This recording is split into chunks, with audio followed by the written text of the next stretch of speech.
Good afternoon and welcome to an informational briefing of the Senate and House Committees on Housing.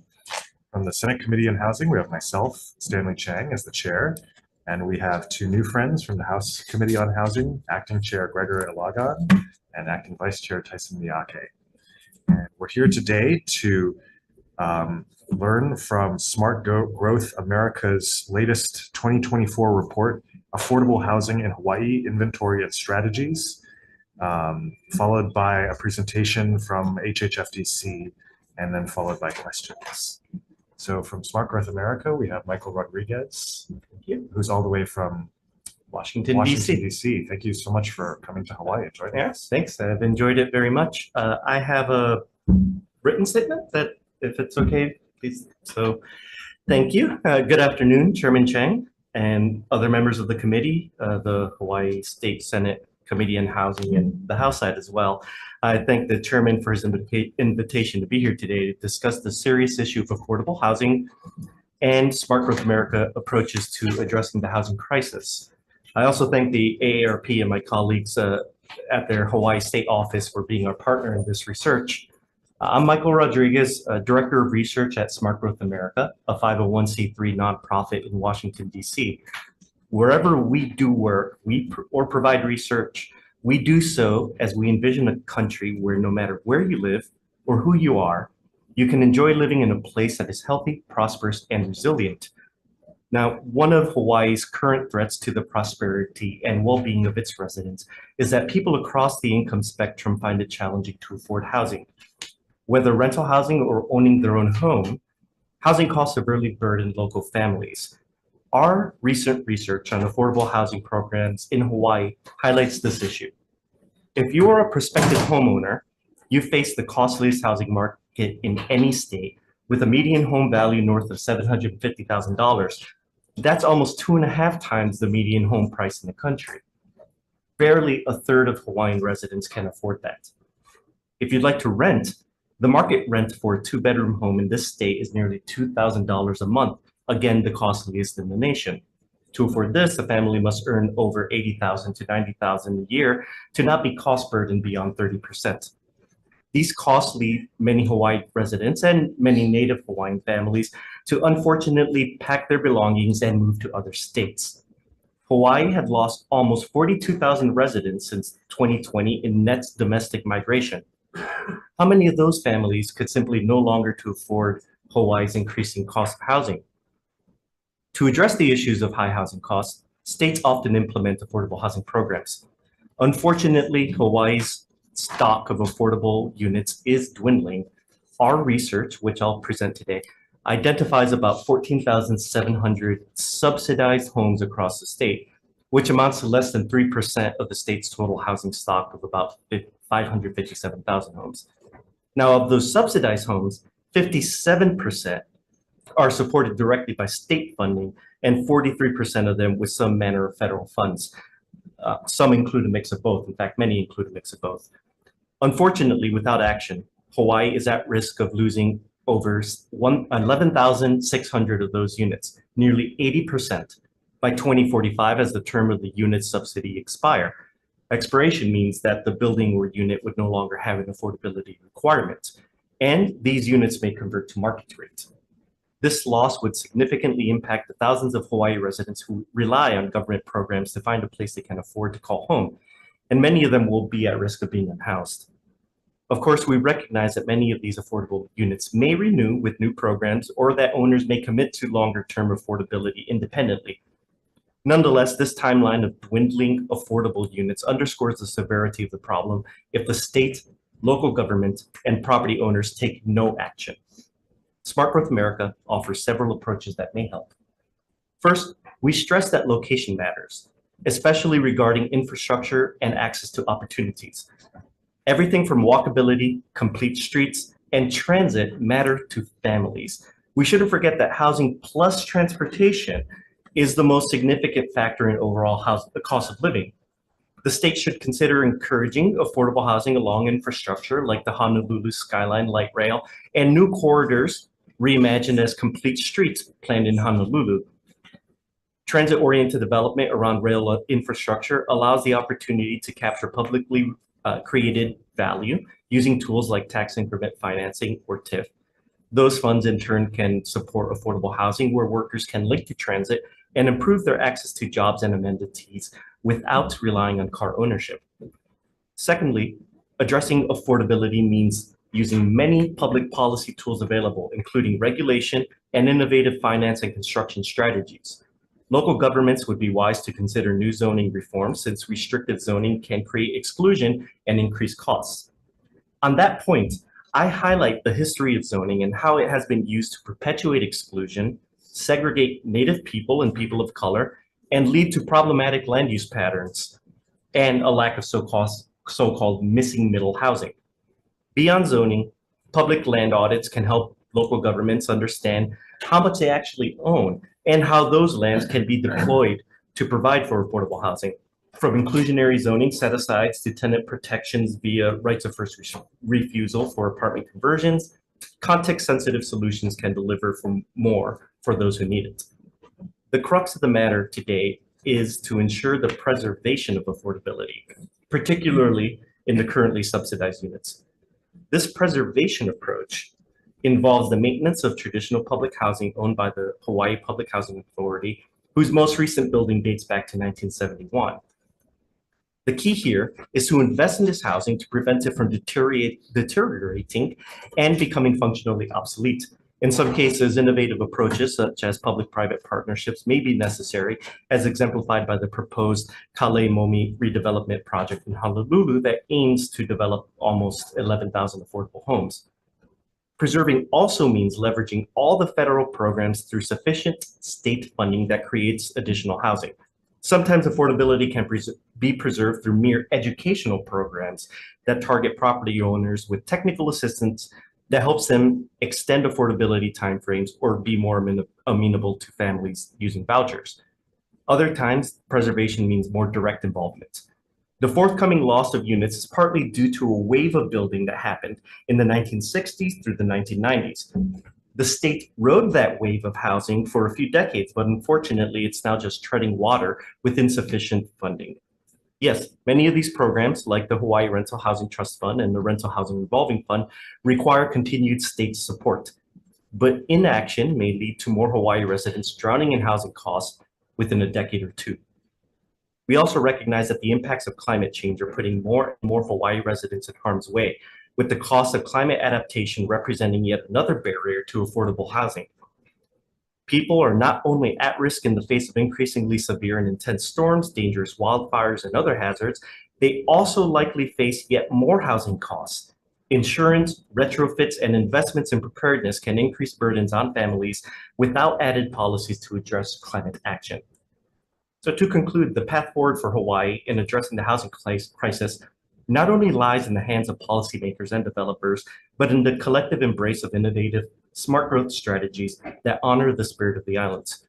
By weaving together the threads of community, sustainability, and inclusivity, Hawaii can construct a tapestry of housing solutions that not only meet the urgent needs of today, but also lay the foundation for a future where every resident can find solace and stability in their own home. We would all hope that the state will move forward with resolve to build not just houses, but homes enriched with your state's aloha spirit, where every individual, regardless of their income, can thrive in harmony with the land and each other. Smart Growth America stands to support your beautiful state and to help in many ways and in any way we can to turn the tide of the crisis as Hawaii moves forward to usher in a new era of housing prosperity that mirrors the beauty and resilience of Hawaii itself. So thank you. With that, I'll get to the presentation. We can probably skip some of the portions of it. I'd like to introduce Smart Growth America a little more formally. Us being a nonprofit based in Washington, D.C., we offer our help through an impact model of technical assistance and thought leadership, as well as advocacy. We do this around the country with our mission to ensure that people live with livable places and shared prosperity. And we do this through programmatic priorities where climate change, resilience, racial equity, and healthy communities matter through a lens of everything that we work on. And our senior housing team includes myself, my Vice President for Land Use and Development, Assistant Vice President Jerry Minster, And this is just part of our team. I thank all the team at Smart Growth America who's helped put together this report. So we talked about the state housing facts. I think I mentioned some of these. It's expensive in this state to own a home. You know this. I don't think I'm telling you anything that you probably haven't heard before, but it was important to put some numbers on this, especially when we talk about the other problem that causes, that comes a bit downstream from housing, homelessness, and the number of unhoused individuals in the state is no surprise a housing problem. So 41 in 10,000 residents are unhoused in this state. That's the fourth highest, and that comes because as housing costs increase, that risk increases as well. So I think it's important to keep that in mind. We've seen the number of the affordability of units and the availability of units increase in terms of median home prices. This is from HOU Housing. I think this just follows the trends that you've heard all around the state. So I want to focus a bit more. We have a bit of a few slides here where we're talking about the specific programs that we fall under. I'm going to kind of just go through this. These are on background in your briefing, but just so that we know, every one of the programs, when we say FHA, it means several programs that lie under what we would call FHA. Similarly with Section 8, this is not the voucher program that most people think of Section 8. It's a lot of other programs that are within what we call overall federal Section 8. So that's the background on this so that we know what we're talking about when we mention this inventory. 14,747 units, that's as of 2022, according to the National Housing Preservation Database that we developed this from. And no surprise to most people, most of these units, the vast majority, are in the county and city of Honolulu on Oahu, and the remainder in the neighboring islands. By number of subsidies, this gets a little complicated, but not too much. Any one unit can have more than one subsidy. In fact, most and many do have more than one subsidy attached. So adding that up gets you more than 14,000. So there's about 33,000 subsidies out there, and they're all kind of inside 14,000 units throughout the state or so. And this is how that splits up. The vast majority of them, or excuse me, the largest number of them are state level subsidies. Then you have LIHTC, public housing, which is its own variant of state housing. That's the direct housing afforded, and then a lot of the other programs throughout. A side note on affordable housing, because this is a very different type of housing, the units are rather old. The last unit that was built was in 1971. The oldest was in 1952. So that's just something to keep in mind when we talk about preservation and keeping state of good repair in current affordable housing units. And a different way of thinking about this is which specific program down into some of the number of units rather than the share of subsidies. So just a different way of looking at it. State units, we see Section 8 being a little higher by this measure, and so on. But I think this is really the one that we're focused a bit more on. We charted here the number of units. So what we're seeing here is, I like to compare this a little bit to a sink. You have an inflow, an outflow, and a water level. So if it's at equilibrium, the outflow equals the inflow. We unfortunately can't observe the inflow. And that's because for a long period, let's say 50 years we have here, there's not really a developer that can tell you what they're going to develop in 2050. Maybe for 5 years we can see the inflow, but we can observe the outflow because we know what the expirations are. So this is a situation where you kind of see the water level, you know what the outflow is on that drain, but we don't necessarily know what the inflow is. We would hope that that's coming and that is non-zero, that the state would be supporting that, but we don't witness it in the data in the same way. Maybe within a 5-year period that would require further study. But what this means is in that do nothing scenario, so the faucet's broken, you only have outflow, you're down to about 68% loss by 2065 unless that inflow comes in and replaces it, at least to keep the water level. You would hope that you're actually increasing that level, increasing that stock. Down to the specific programs, you're looking at by 2045, a big number in that year, the 2041, 2045, when we talked about that, I talked about that wave that happened. There's a lot of units that were delivered in this 2002 pre-financial crisis period. And that's because this is not necessarily much surprise. affordable housing construction follows the overall housing market. So as there's a lot of construction generally, you're gonna also see more construction in the affordable, especially because the way the systems are engineered, that affordable housing in this country by and large today is under a paradigm of semi-private and public-private partnerships like LIHTC. So a lot of that construction happened pre-financial crisis, 80s, 90s. That bill starts coming due. So that wave, the echo effect of that, we see that reflected in this 2030, 2041 period.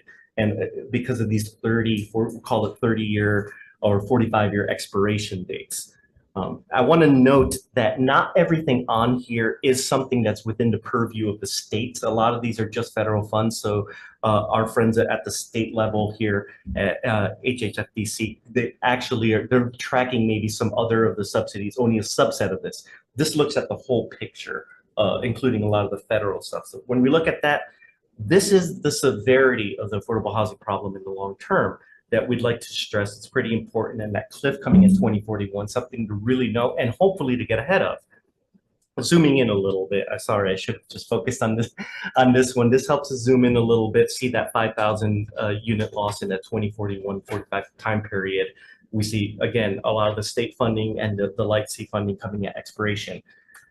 There's a lot of reasons, I do want to make a point, there's a lot of reasons that some units will not completely expire in terms of they won't go dark in affordability. A unit can lose all its expirations, but because of deed restrictions that perhaps the state has underneath it on a lease from state land per se, or just the charitability of the landowner themselves, you can arrive at that 2045 period. And many of those units, in fact, may just voluntarily continue to be affordable. However, funding is still necessary to keep them in a state of good repair. When we look at the major owners, I don't want to dwell too much, but to stress really the point that there's about 26 unique owners of affordable housing in the state that own about half of the units. So the curve, I showed the curve here a little bit, and this is who the owners are. It's in your brief here. We could talk about this. But looking here at this point, when we see this 50% mark, that's that 20-some number of owners. That's to say there's a big chunk at the front end and a long tail at the other end that you kind of see illustrated here. So when we talk about the vast majority of units, you could actually focus in on a couple of these large owners. It's going to get you to a 50% mark, and then that second 50% is a much larger number of actual owners throughout the state. Breaking it down by the type of owners, almost half are indeed private entities. That includes individuals, limited development, limited partners, and profits motivated, I should say. And not that nonprofit group is this little 25%, 1/4 of it, and public housing 24%. So this is important. Only about a quarter is actually nonprofit. You're getting half of the affordability in this state, and this probably isn't just by background research of my knowledge, this isn't really out of balance with probably what you might see at a national level or compared to other states. Very common that the private sector, because of the incentives and the federal and state housing policy regime that we have, that's going to be the biggest chunk of this subsidized affordability that exists. And lastly, on another caveat, we don't see naturally occurring affordable housing. That's not what we're talking about here. I'd like to mention it, but this only looks at the subsidized units. And just on the mapping, I think I don't want to dwell too much, but we came up with some great maps for the record that's I'm aware on the website and in your briefings. We see most of the units, no surprise, following where the population is. Most of the units are in Oahu, focused down towards Waikiki and on the southern shore.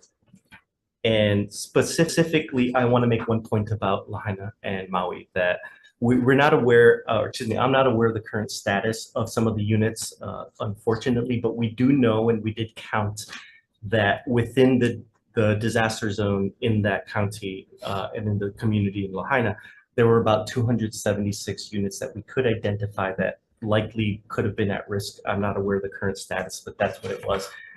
As we look forward to disaster relief funds and other types of state funds that could go towards that, I think that's a very important priority just in terms of replacement, and really from a moral perspective. A lot of these were senior units, and units set aside for individuals with disabilities.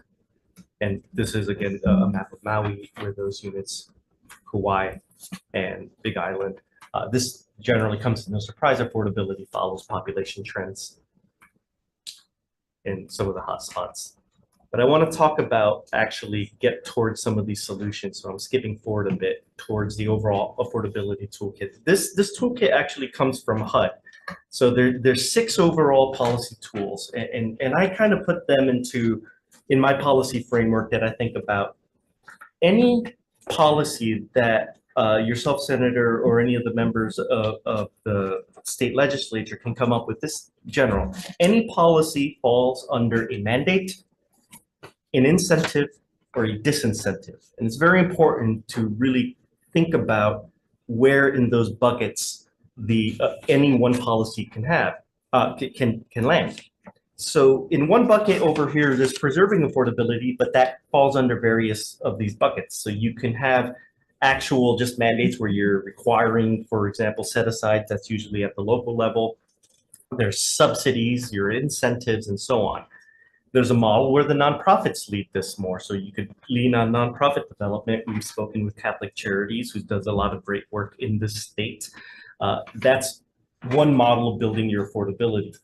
The other one is thinking through other ownership programs. This is a manner of affordability where you're looking at individuals, not necessarily renters, but trying to get individuals to become homeowners in affordable units for them. And that often involves favorable lending, things like what FHA does and equivalents at the state level, income-based subsidies, and so on.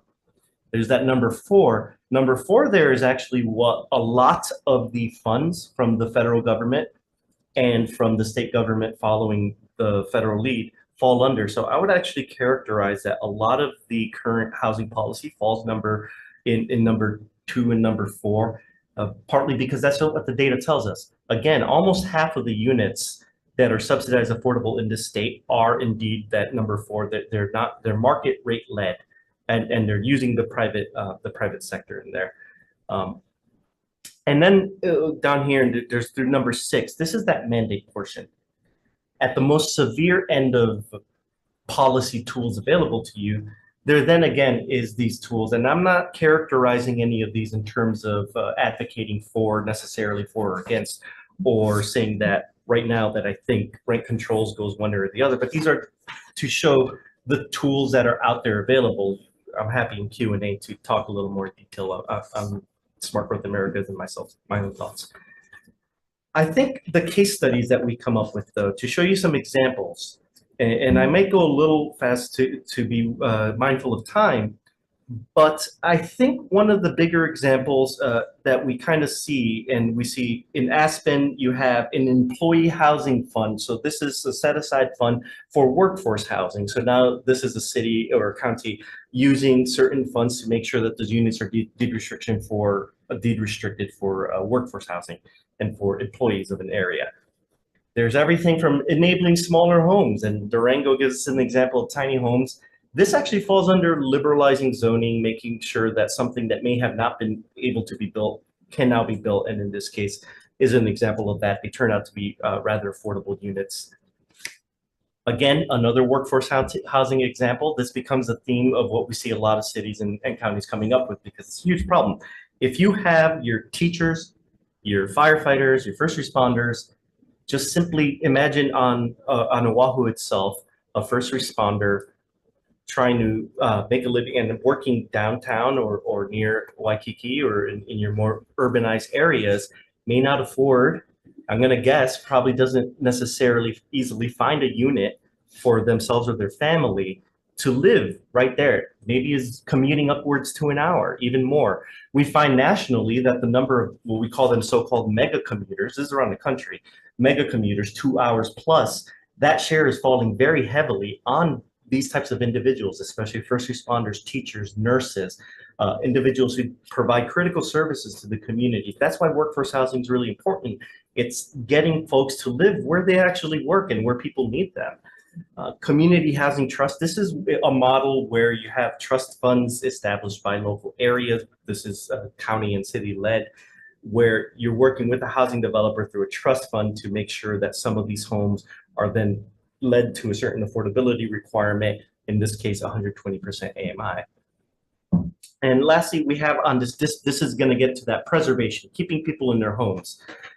There's 5 toolkits that I talk about in this area, but just to highlight them for a second for folks watching at home, and that we can think about these rapid rehousing programs, transition assistance, and emergency housing assistance. I'll show you some examples, but a lot of them actually do have to get into identifying an inventory and educating individuals when this stuff's coming online, and making sure that both the tenants, the people who live in the units, are aware of that this is happening to them with enough lead time to be given support of what to do if they need relocation, and being given the tools to navigate the process as they're going through it. I think that's the bigger way of framing some of this, of what we see. So the example in Boston here is targeting, being very aware, these are the units that are expiring and you're targeting them for intervention.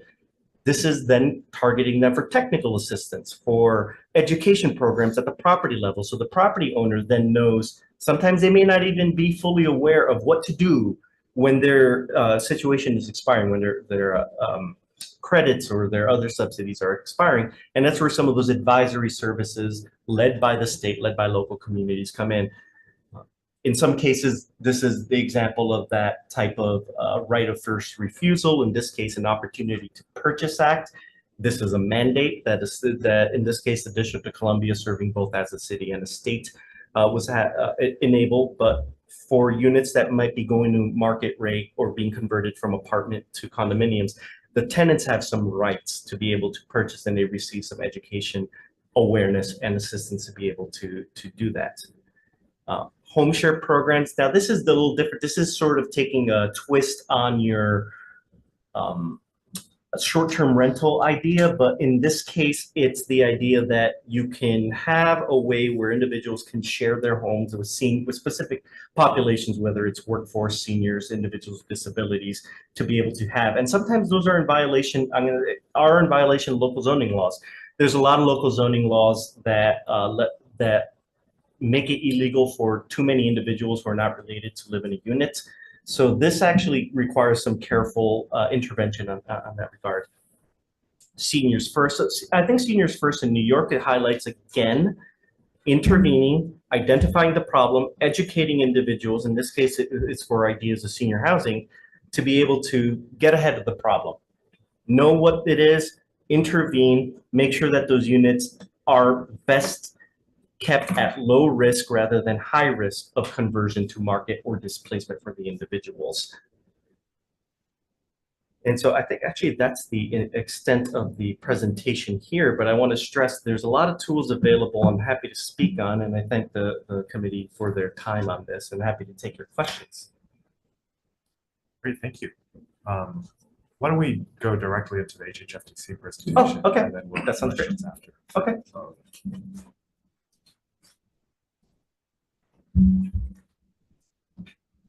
Awesome.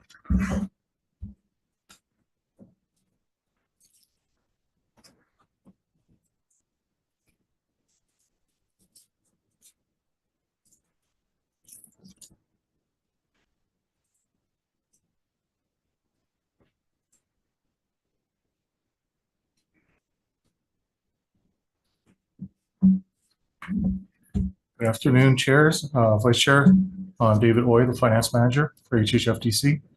Thank you for allowing us this time today to present to you.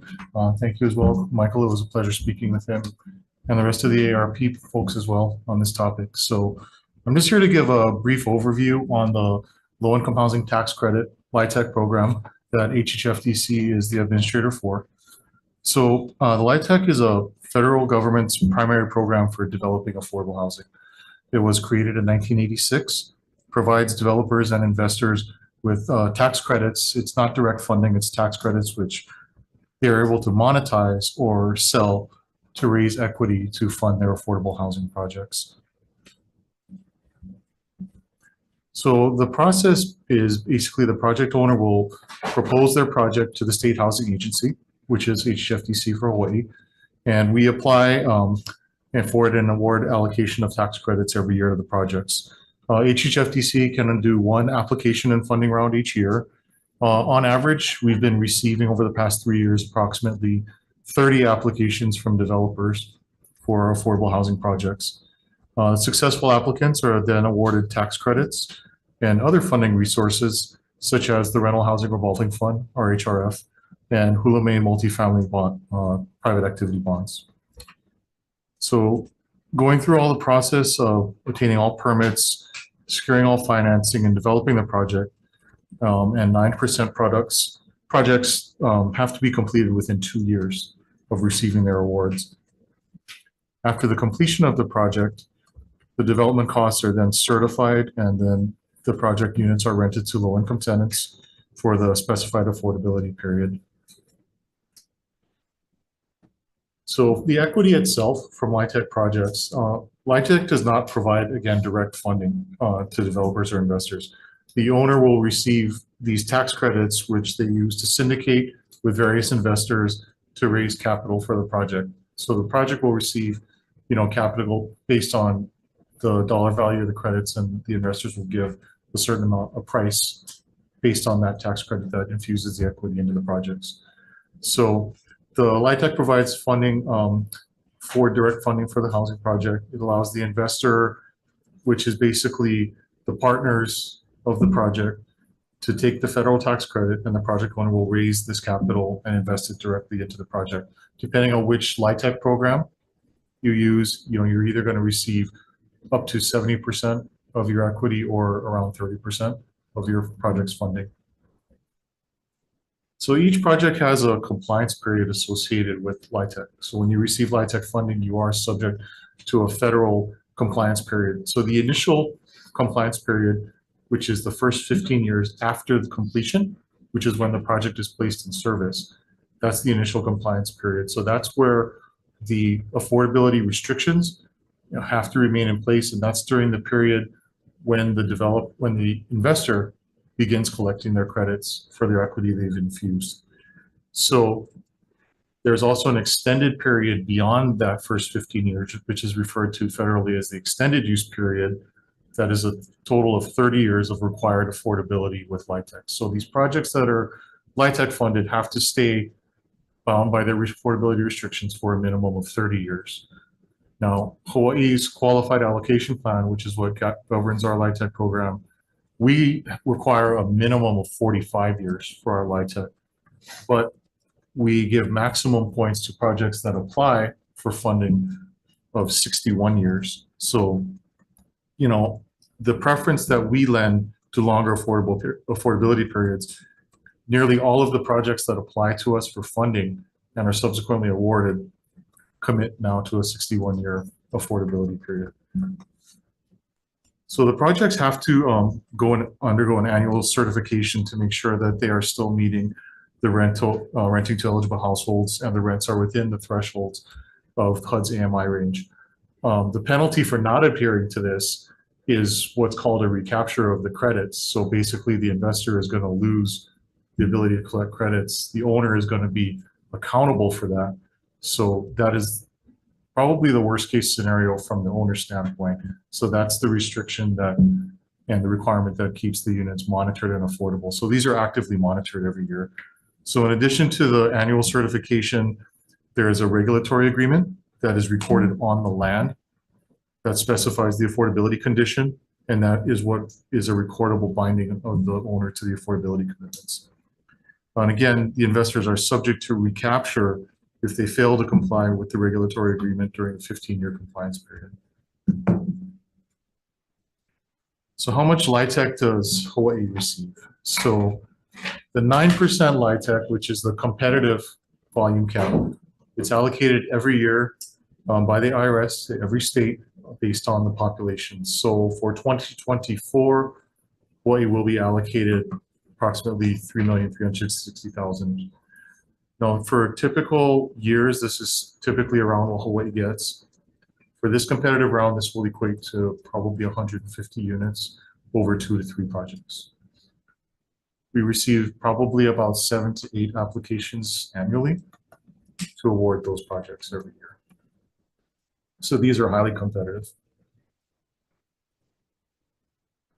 And again, just to clarify, the 9% will cover about 65 to 70% of a project's cost.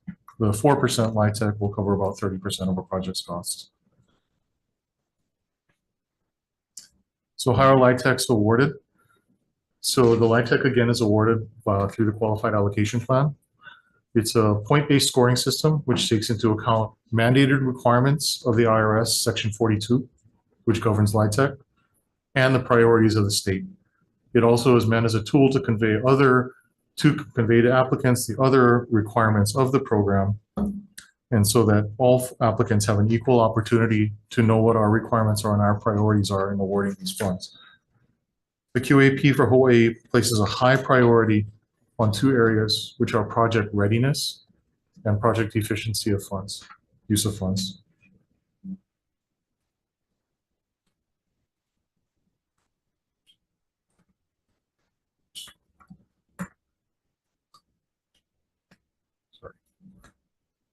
Sorry about that. Well, I skipped ahead too far. Sorry about that.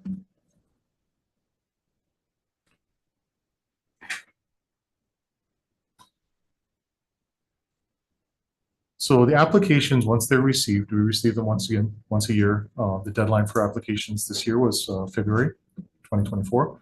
So applications are received annually, and they're evaluated and scored by HHFDC's finance and development staff utilizing the QAP.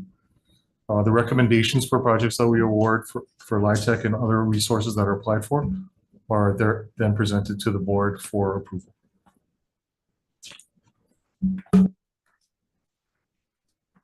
So what I want to show here is the current income and rent restrictions for a 1-bedroom unit, 2-bedroom household based on HUD's annual calculations for Hawaii. So you can kind of see where, the income AMI thresholds are.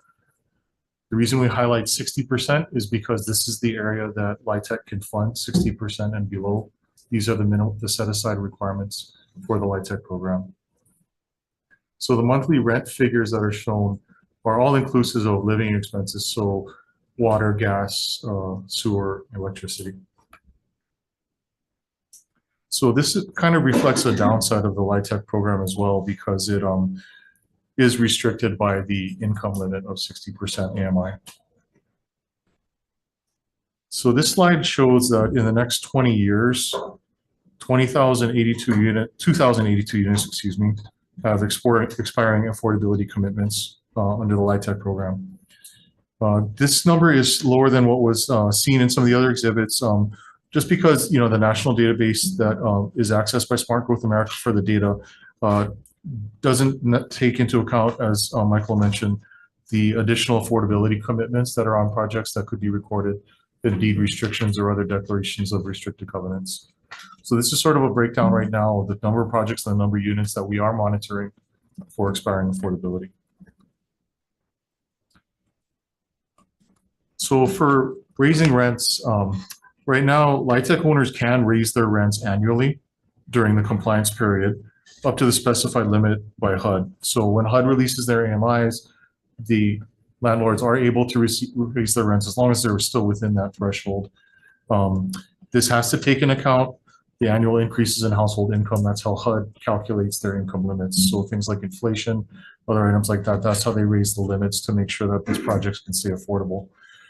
After the compliance period, the rules for rent increases are governed by the residential landlord tenant code. So after the restrictions were to end, there's the standard required notice by HRS for landlords to inform tenants of any sort of rent increase that they're going to implement. So LIHTC projects without restrictions typically will become naturally occurring affordable housing and rent at what we've seen as around 80% AMI. They generally become available to the public without any sort of income restrictions, but the tenants will fall generally within the 80% AMI range. The units are not gone. They just do not have the strict restricted affordability and income restrictions and rent restrictions as they would under the LIHTC program. But with this in mind, some ideas that we have to require of future LIHTC projects, We feel that notification is critical to allow tenants time to adjust and to allow owners to plan accordingly for their tenants. So one of the items we're looking at is requiring notifications to tenants of expiring extended use periods. So we're thinking sort of a 12-month notice, a 6-month notice, and then a subsequently 90-day notice, just so that they're required, these owners that receive LIHTC funding are required to provide this notice to tenants, as well as providing them education, as well as what they can do to keep the affordability on the property. We're considering a limit of 1 increase per certification period per household. And for the notification of rent increases, because the rents are able to be increased, as the HUD AMIs increase, if we require a minimum 60 days notice, specifically within the QAP for LIHTC subsidized units for any rent increases, minimum 90-day notice of any increase in excess of 5% with existing rents, with an option possibly to terminate without penalty if it's an excessive rent increase such as that. So these are some of the ideas that we're considering. And then also explore incentives to achieve extended affordability and couple that with some sort of subsidy for the rehab. As Michael mentioned, a lot of these projects, as they get older, they have significant capital needs as well as affordability. So is there a way to couple the subsidizing the need to renovate with extending the affordability beyond that?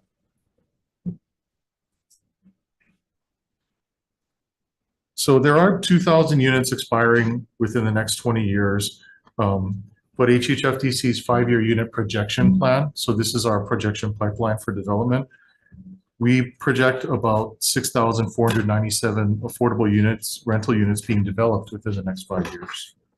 About 5,700 of those are LIHTC units within the next 5 years. And units if you'll notice here, you'll see that the units in 27 and 28 will increase because projects awarded this year will deliver in 27, 28. And the high volume of new inventory can be attributed to 2 factors, specifically support from the legislature, in providing RHRF, Rental Housing Revolving Fund. This has allowed us to really stretch and finance more 4% LIHTC projects. So we are very appreciative and thankful for that. And the other factor we attribute this to will be focused on the QAP for prioritizing readiness and efficiency. We want to make sure that our pipeline can support building the maximum number of units annually and efficiently using state funds and taxpayer funds, because we need the units as quickly as possible to address the housing crisis, which we all can agree is reaching critical mass and just gets worse year over year. That's all we have. I'm available for any questions. Thank you. Maybe we should start with questions for Smart North America since you went first, followed by HHFDC. To our House counterparts, any questions? Vice Chair.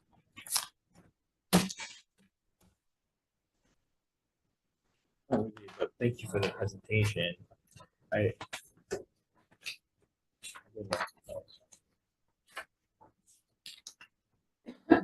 If you could speak it to the mic. Oh, sorry. Yeah.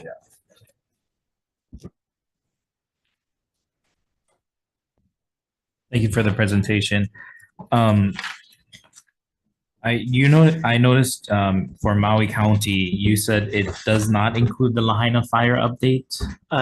It would not include the fire update. Okay. We were best able to just identify the number of units that we believe are within that risk zone. I don't know the current status of those units.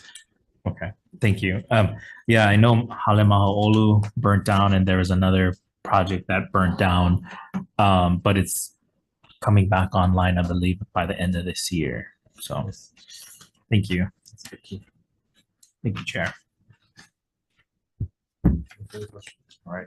If not, then I have some. Thank you again sure. for flying all the way down and conducting this research. Thank you. Do you have an idea of the historical context for why these federal programs were created to build temporarily affordable housing? Why wasn't perpetual affordability incorporated into these programs from day one? Well, I think in our sort of the history of affordable housing. My colleagues at Smart Growth America are already laughing that I'm going here. But we started through sort of the post-war period into the 60s, 70s with the older paradigm was probably just straight public affordability, right? So you had projects, quote unquote, projects, public housing, large structures all across the country.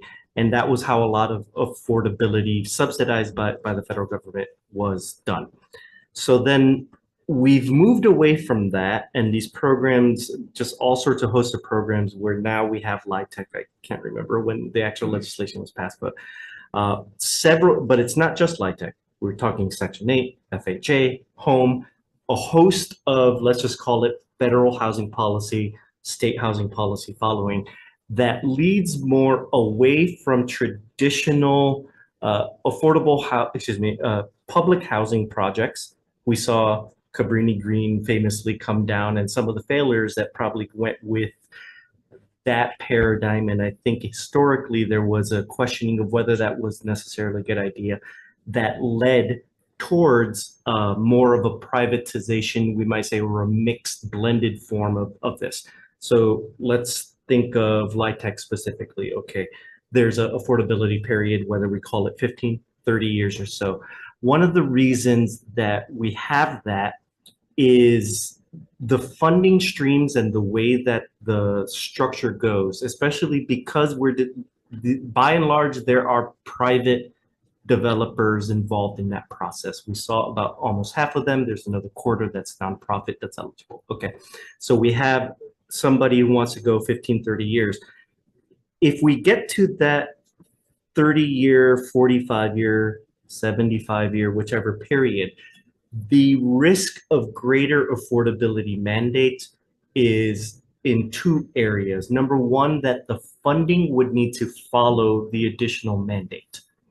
So one consideration is whether future funds from the state would be pre-obligated for a session 50 years hence.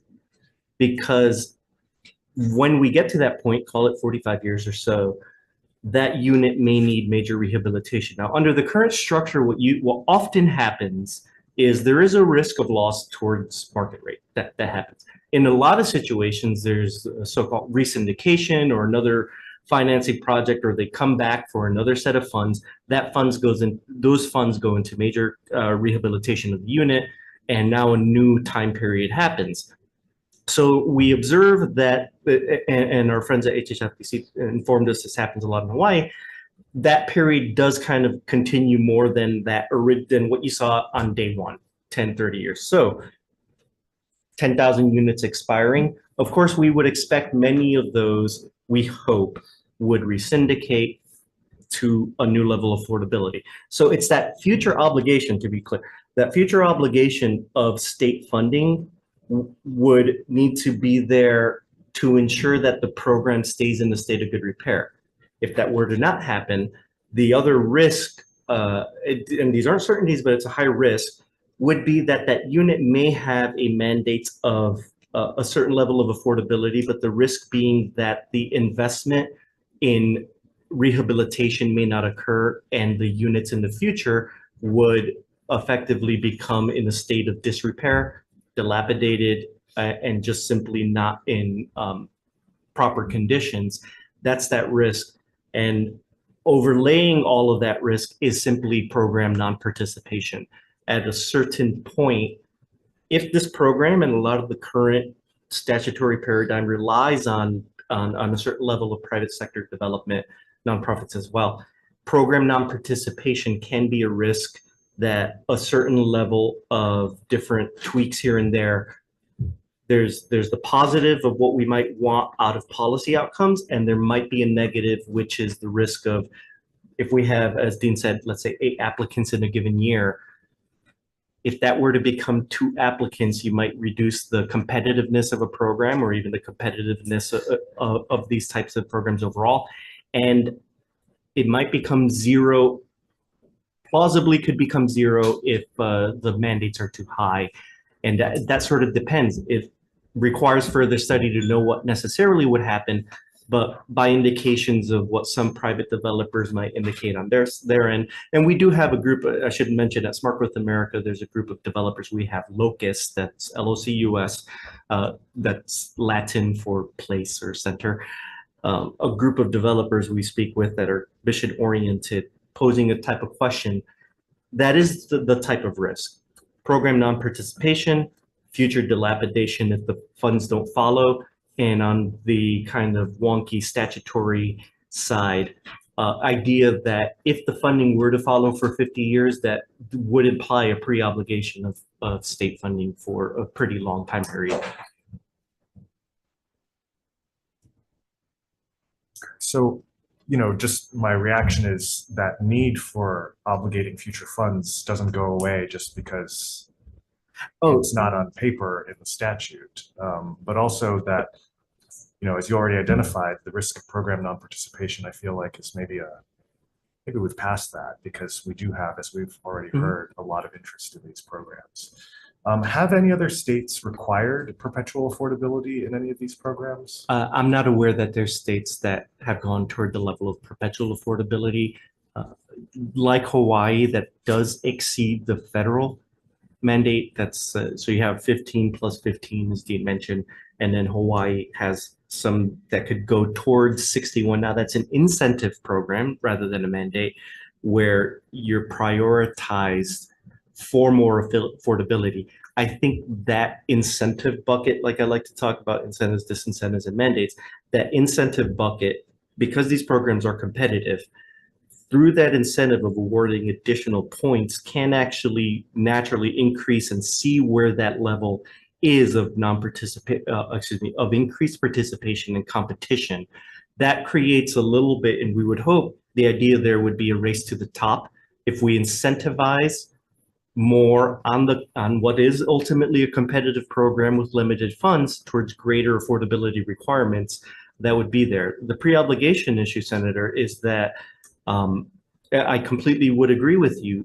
Even if it's not statutory on paper today under existing conditions, there is kind of a notional, you sort of do know when these things come to pre-obligation, many of the to their expiration, many of these programs come back again, and then you're repeating the cycle over and over again.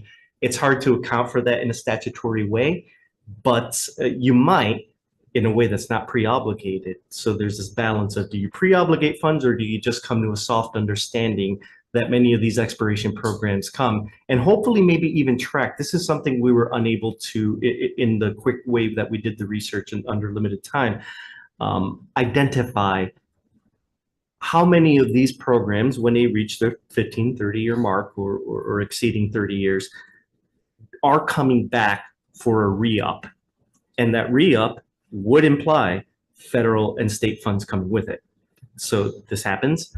How many of those are re-up? I don't know. And I think that's an incredibly interesting question to know, because if we can understand that, then we start getting a better understanding of what does the risk of expiration actually mean, and what is the level of funding necessary to keep this going. If we observe that there are units that continue for the 45, 60-year period, and we can see the typical level of funding, we have a bit of a better idea of what that long-term 80-year pipeline looks like cycle, even if it's probabilistic, even if it's not, you don't know whether that it's 100%, but you know it's a pretty big percent. I would certainly like to know that. I think that's probably a really interesting way to think about it, Senator. So maybe we can get to that, because HHFTC may have that answer. If you want to chime in now, you can feel free to do so. So the current funding round that we received applications for this year, we had a total out of the 30 applications we did receive, 4 unique projects applied for acquisition rehab funding through this round. Last year, we did award 1 acquisition rehab project. Palolo Valley Homes was awarded acquisition rehab credits and funding to rehabilitate about just under 300 units.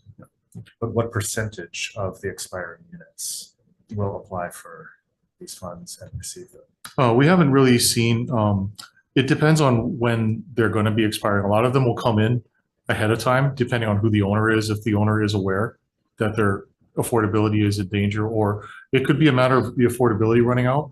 or it could be a matter of the property needing significant capital improvements, or it could be both. But we don't have any research right now as to how many of the expiring projects are coming in, and at what point are they going to be, how early they're coming in to be resyndicated. Can you put that together? I can do that for you, Senator. Thank you. So back to smart growth. So, you talked about the risk of program non-participation, presumably because the developers would feel inadequately compensated for the risk that they were taking in building these units with public funds. I've heard this argument before, but I think, my guess is that the net present value of a project from year 30 forward or year 61 forward, probably pretty small. Have you done any research on calculating what it would cost to preserve these units in situations like that? Well, to buy the year 61 forward? I haven't done that. What I'm aware is that many of these programs are either just the operating life of a LIHTC structure is often going to involve either coming back for rehabilitation funding year 30 or something like that. Which may involve resyndicating, as repackaging, finding another group of investors and reselling some credits at that point in time. Or in fact, just considering taking that building and just taking it to market, giving up on the whole thing. That happens. I don't know the percent that happens, Senator. But on a net present value basis, a lot of the incentive on the developer is also on exit strategy, which then gets into, is their exit strategy necessarily to sell to market, or are they committed here? It depends, and project by project. I would hope and do believe that many developers who choose to engage in the LIHTC program are committed towards longer term affordability. Now, whether that's 60 and whether 60 is the cutoff, is it 70? This is that tough type of an answer, Senator, where it's, as I say a lot, it's an empirical question worth a lot of study. But between somewhere to 30 and maybe perpetual, you might start seeing a decay where non-participation starts becoming a risk. Though I do think what's very interesting on the incentive side, like we talked about, you have in Hawaii, bonus points for more affordability.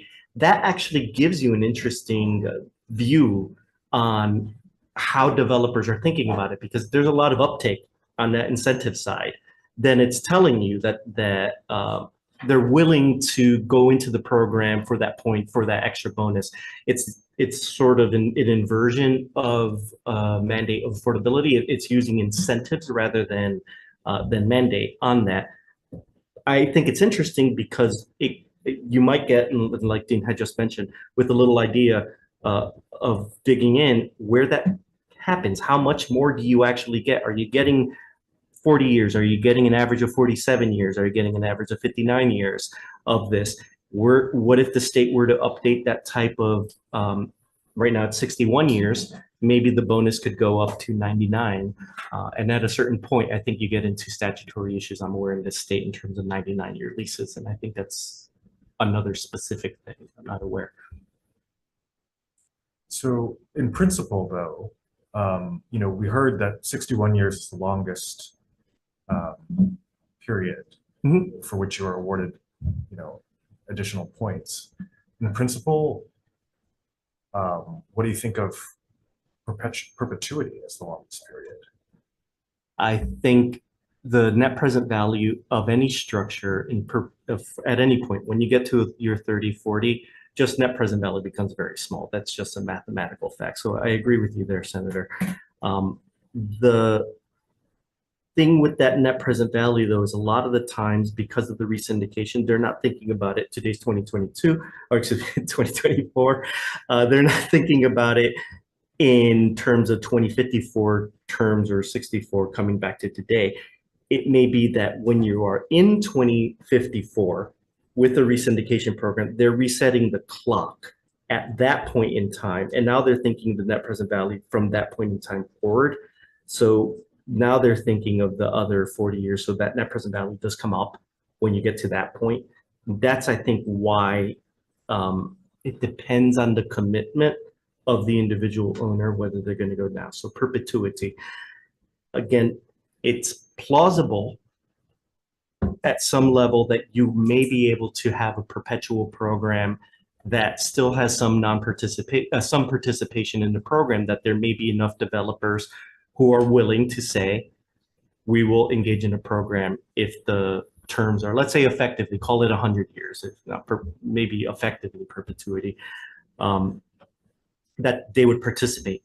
However, that risk that may happen, though, is even with the participation, there's going to need to be some level of funding mechanisms, whether that comes from the developer's own commitment or whether that comes from the state. Somebody has to be paying for pretty major rehabilitation come 30. That's a very big fact of just structures of capital investment, major rehabilitation coming online. Then if you might have that, you might get participation. There could be a risk of just non-repair and disrepair, or dilapidation or non-attention to some of these units. So that net present value might have come in at that front end, but now you're in that term 40, 50, and someone might be thinking about how much is it worth it to them to rehabilitate the unit in the absence of future funds. So all these issues of the risks that I talked about, I think they come into this interplay of risk of non-participation, the risk of dilapidation, and the risk of future obligation of funds. And that's where we have to think about. So to answer your question in some way, Senator, directly, it's plausible, but these risks are very important to consider. I understand what you're saying. I think that, if we kind of zoom out a little bit, I think that these issues are a product of the limitations of decisions that were made, in 1986 with LIHTC, and even before that in 1937. In America, we can only conceive of restricting AMI like 80% or 60%, or market, which is the highest bidder. And it does not occur to Americans that there is an in-between level, which is cost basis, which is what is done in many other jurisdictions, where you can be income blind, but you don't have to charge whatever the highest bidder is willing to pay, but rather you charge whatever it takes to cover your costs. And that's the way that, European housing is delivered. And so we would not be in the position of renting, collecting rents that are way too low for the maintenance of the building. If you could collect rents that would sustain the building indefinitely, in perpetuity. And I'm aware, Senator, that the state and friends at HSFDC do look at, when you're looking at an application, I'm sure Dean would agree, you're looking at the overall picture of the long-term program. Just like a condo unit is technically, the board has a fiduciary duty to be collecting enough funds as you go along to pay for to pay for future expenses, keep the units going. That does happen with these as well. I heavily agree with you, Senator. I think our current housing collective regime of policy is this product over a century, half a century, especially in the later 20th century, that could use some reimagination, both at the Washington Congress, at the Congress level, and within states, to be further innovative. I think a lot of focus is on LIHTC. That's what we have. I think the incentives financially from Congress are there, and that's why it's one of the leading mechanisms with which affordable units get built in terms of formal subsidized affordable units. Section 8 and other programs a bit pale in comparison to the delivery that's happening there. So other program possibilities, there's other places where we see inclusionary zoning happening at the local state level, in other innovative financing structures that don't have to do with LIHTC. So there's sometimes tax increment financing, as I mentioned, is one mechanism, especially with large infrastructure, where a piece of that increment, large development happens, there's an increment in the tax base. Some of that increment can be obligated or skimmed, for lack of a better word, to fund affordable housing programs. That at very small micro levels has been done around the country. I can't think of the exact example, unfortunately, in my head, but I know that it has been done. Host of ways to do it, but I think we have been, most people would probably agree, not creative enough with how we do affordable housing in this. And lastly, thinking about supply side and the issues. I know that I'm aware that there's a bill in the Senate right now considering some reforms in that area in terms of supply. All of this together, the proof is that today in 2024 in America, we do have an affordability crisis. In Hawaii, in every other state, wherever I go, this happens. That's there, and that's the result of a lot of policy programs that I don't think have been maximizing their effectiveness. So we could stand, and I would very much love to work with the state of Hawaii, continue to think about more innovative solutions to get out of this existing paradigm where this is really only the one way that we think about or deliver the most units. I get why, because it's the incentives that we have from Congress and the systems that we've had. But there are other ways of thinking about it, Senator. Right, I agree. And, you know, I understand that different, you know, the political spectrum has a variety of views on this, but as I've learned more and more about housing over the years, I think one analogy here is to the world of education. And so you mentioned inclusionary zoning. Inclusionary zoning is like trying to fix an education problem by forcing private schools to give scholarships. Section 8 is like vouchers. They are vouchers. And LIHTC is like charter schools, except that schools that they pay for, you know, get sold to the highest bidder after 15, 30, or 61 years, or however many years. And the same reasons why my political party and my side of the aisle are opposed to vouchers and charter schools are the same reasons why I believe that my side of the aisle should oppose vouchers and charter school production in housing. Because it's siphoning off money from what you said earlier, which is the original Section 9 public housing program. All of these programs are there to starve Section 9 of resources. And Section 9 itself was starved by resources starting in 1937 when it was forced to put income restrictions on everything by the private developers. It was not allowed to be income blind. It was not allowed to charge rents that would cover its own costs because private developers did not want competition for supplying the middle-class American housing market. They wanted to starve this program before it had a chance to be successful. And that's, you know, we're living with the consequences of that, of those decisions that were made all the way back in the Great Depression. And so we're trying to, I think, if we're going to reimagine housing policy, we need to reimagine it going all the way back to pre-Great Depression levels. So I think it would behoove all of us, not just in Hawaii, but nationwide, to start thinking about housing that way. I'd agree, Senator, that Smart Growth America agrees that we stand to think about a lot of creative housing solutions in the country beyond what we currently have, leveraging what we currently have because it is, but also thinking about how things could be a little bit more effective and a lot more effective at delivering housing towards, again, I agree, not just at the lowest income, but really whoever you are being able to find somewhere that you could live a healthy and prosperous life. Any further questions for Smart Growth? If not, we can switch gears to HHFTC. Go ahead. Thanks, Chair. Well, first of all, I just want to say thank you. Your presentation was great from Smart Growth.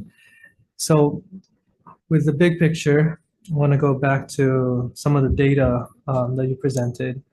And I have some ideas that may not be right or they might be wrong. So I'm going to try to understand them.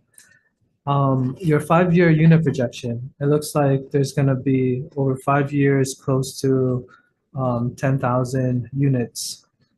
I wanted to find out, because we started talking about you had 30 applicants and you're looking to fund 4 of those projects from 4 developers. What was the, who were you going to fund out of those 40 applicants or 30 applicants? Well, so from last year, excuse me, thank you, Chair. So last year, every year we receive about, 30 applications. Last year, we awarded, I believe, 7 to 8 projects based on the available funding that we had for these programs. So this 5-year projection takes into account all the projects that have been previously funded and what their construction timelines are looking like. So this year, based on the available resources we have presently, we are looking to fund the same amount of projects, but we want to make sure that the projects we do fund meet those criteria of readiness and efficiency. We can't exhaust all our funds because while we do hold the awardees to a tight budget and restriction of their resources, if there is any sort of catastrophic event that would happen or some major shift in interest rates or costs that require possibly additional funding for whatever reason, we have to leave room for that as well. So out of those 7 developers, are they new projects that's starting from scratch, or are they existing projects that, let's say, are going through some rehabilitation? I don't have the exact number, but it's a mix of both. There's new construction, which is the majority of the projects in these totals here. But we do have a handful of acquisition or rehabilitation projects, but the majority are new construction across the state. So what I was thinking when you were doing your presentation is, so this 9,658 total of unit projection, correct me if I'm wrong, they're not all new units. They're actually existing units that's already, there's somebody already housed in that unit or rent in that unit. The total that is shown here, correct, they're not all new construction, but I would say the heavy majority do reflect new construction. I think what would be helpful Mhm. is that these numbers reflect what are new units Okay. and what units are actually being rehabbed, because from this presentation, Mhm. I have an impression that there's going to be close to 10,000 new units coming into the market in the next 5 years.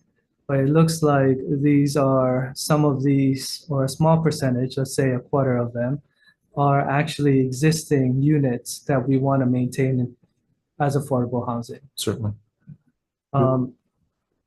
So my next part that I was thinking about is, I feel like there's a lot of ties to funding when it comes to making sure affordable housing is in the market.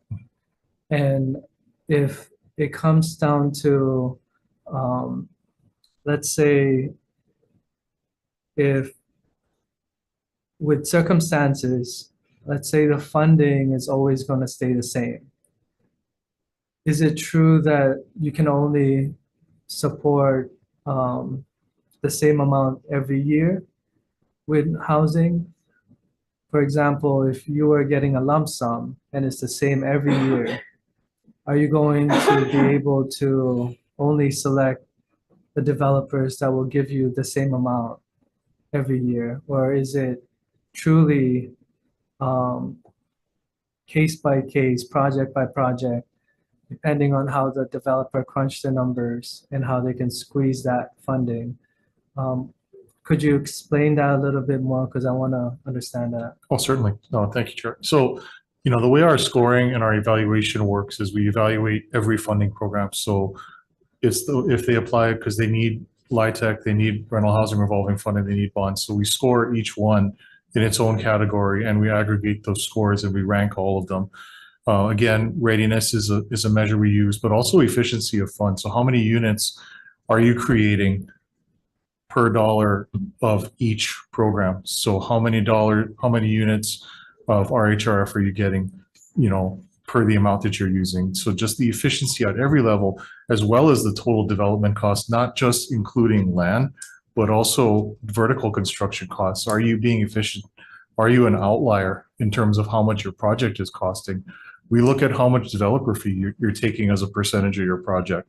Are you really doing this, how much are you getting out of this? We look at all of those areas when we're scoring to make sure that we are efficiently using the funds. So it's not always we would hope that with the limited amount of resources we do have. So the first part of your question, yes, we generally will get almost the same amount of HUD adjusted because the federal government determines how much we get. Generally remains the same because they consider us a small state. But we would hope that with the knowledge of those restrictions being there, that it drives competition and drives the developers. And our goal is to make them sharpen their pencils from the very beginning to know what they need to provide us to be competitive. We don't have a minimum number of units we're going to award every year. We want to award the most efficient. So it's not going to be the same people. It's not going to be the same number of units. We would hope to have more every year because we would hope the quality of application and the efficiency improves. But we do that in the same area that you have increased development costs, inflation, rising interest rates. But we take that as everybody's doing this, everybody's experiencing the same challenges. What are you doing, whoever's bringing us the application, to take this environment that we're all playing in and give us something that's going to give the state of Hawaii the most for its money? So if efficiency is the main goal Mhm. in looking at units per award Mhm. amount, do you have an average of how much a unit per award actually would come out to? Well, I can get you the actual breakdown for each funding source over the past 3 years. I don't have that with me right now, but we have seen an increase in the total development costs, which is not per award, just the cost of building an affordable housing unit. That we try to keep that down, and it's been staying about industry average across the country for what the total development cost is. But I can break that down for you and show you what the amount per funding source would So be. I think what would be helpful in the long run is if efficiency per unit on your award, Mhm.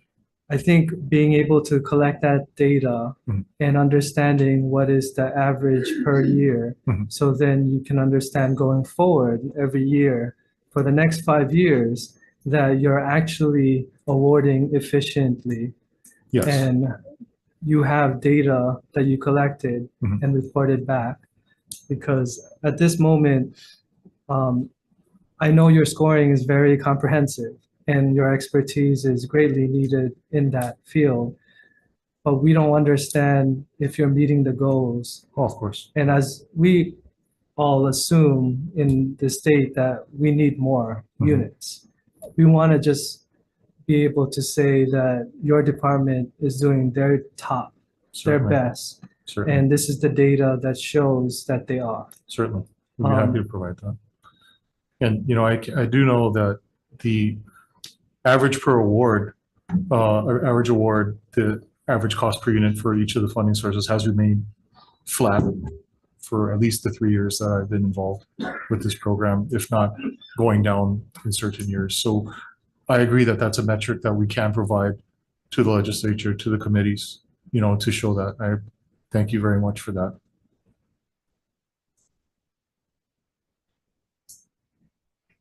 Thank you. We'll share that information when we get it with all the committee members. Now, I understand that there's this emphasis on efficiency and readiness. You've stated that many times. But what we heard today was a presentation on this ticking time bomb, Mhm. where there are thousands of families who could have been living in their homes for as long as 61 years will not be able to afford rent increases if and when those affordability periods expire.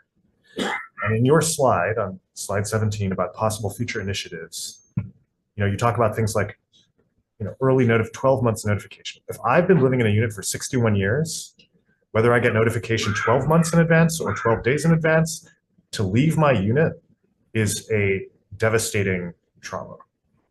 It is the only home that I've probably had for my entire adult life.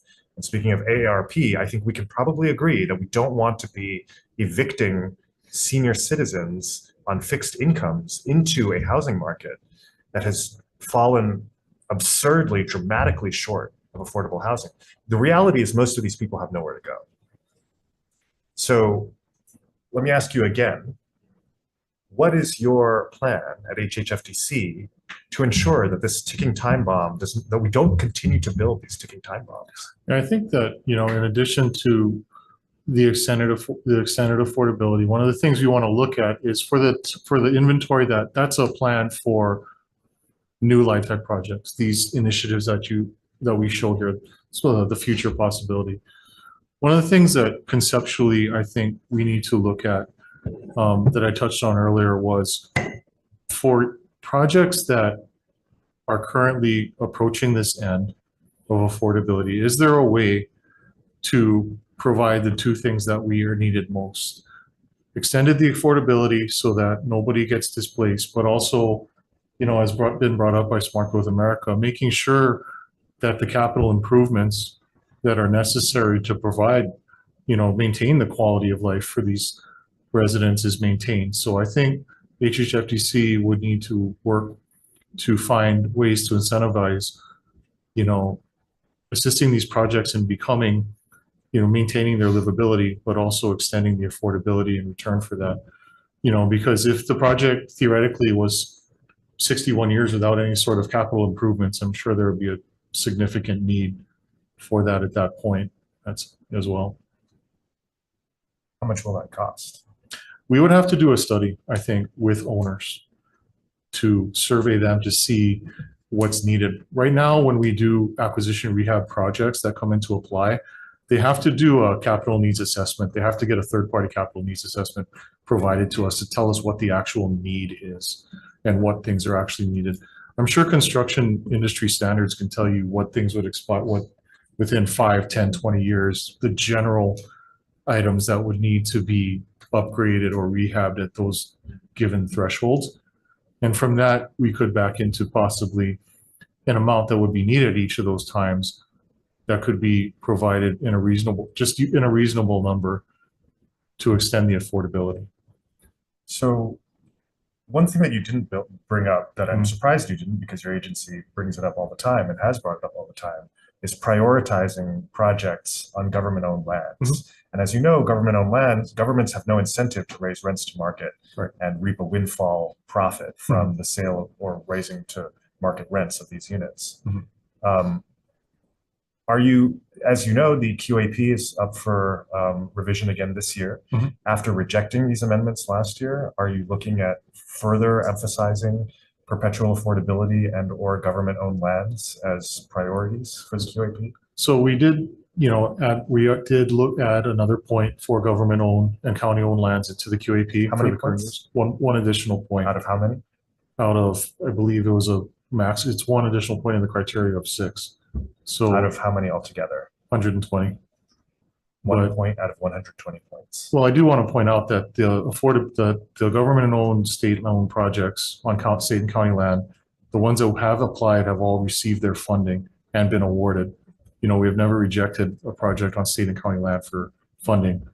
It was awarded when the project did show the readiness that was required, so that we didn't forego those funds in a given year.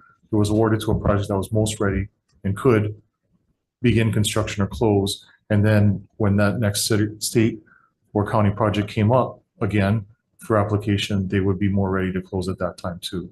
So we have never rejected a state or county land owned project. I do want to acknowledge the chair's point that yes, these projects that are on state and county lands that we own the fee interest, they are not at risk, conceptually, of losing their affordability, because that's not, of course, the mission of any state or government agency to endanger the affordability of these projects. However, when we are providing them, we feel that, again, with the efficiency standard that we have, we want to award the most ready projects. So we don't want to tie up funds that can be used for even 2 or 3 smaller projects that are ready to be built and deliver units sooner than it would be to commit funds to a project that's not going to be ready for 3 or 4 years, of which we can't use those, which pushes the pipeline out further. But we do recognize the feasibility benefits of state and county land to be used for affordable housing. Is it your position on the record that you have no intention of further prioritizing either perpetual affordability or state and county lands in future QFP revisions, including the one this year? No, not at all. We are Can you exploring state that. your position to the committees? So we will be exploring that possibility again. We will be doing different research into what it would take. We have a permitted interaction group that has been formed. The chair has been advised. And that is on our list of items to look at and that we will bring up to the permitted interaction group to see what the position would be on that, as well as perpetual affordability. We have been tasked with doing research into the pros and cons, the other HFAs that possibly may be using perpetual affordability, to what the applicability would be for the state of Hawaii. So we are not taking that possibility off the table. We are not in any way disregarding that. It is both initiatives are being reviewed and looked at for the current year and possibly any year after that, because it is a fluid situation. Housing, the needs, the tools that come up, you know, all the brightest ideas are not always going to be in the room. So we are constantly looking at other areas, other states, other agencies such as Smart Growth Without Experience with what other people are doing to address these issues. Well, I appreciate that. I appreciate your open-mindedness on that, because we Absolutely. are sitting on a ticking time bomb. Unfortunately, we're out of time today, but I want to reiterate that this is a serious problem for which there's no apparent solution other than coming to the legislature and asking for more money, which, as you know, is always an uphill battle.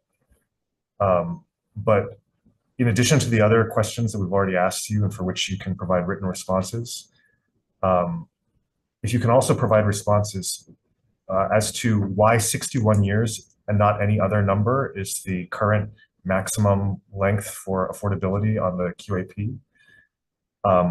What percentage of the units that have ever been built have a 15, 30, 61 or other length duration of affordability? How many housing units have already expired their affordability? How many projects have been bought back by HHFDC over the years, and at what cost to taxpayers? Those would all be very helpful. Thank you, Chair. We will work on that for you and we'll provide our written responses. Thank you. All right, any further questions? Okay, if not, thank you very much for your time today, gentlemen. Thank you, Hearing is Senator. adjourned. Thank you, Chairs.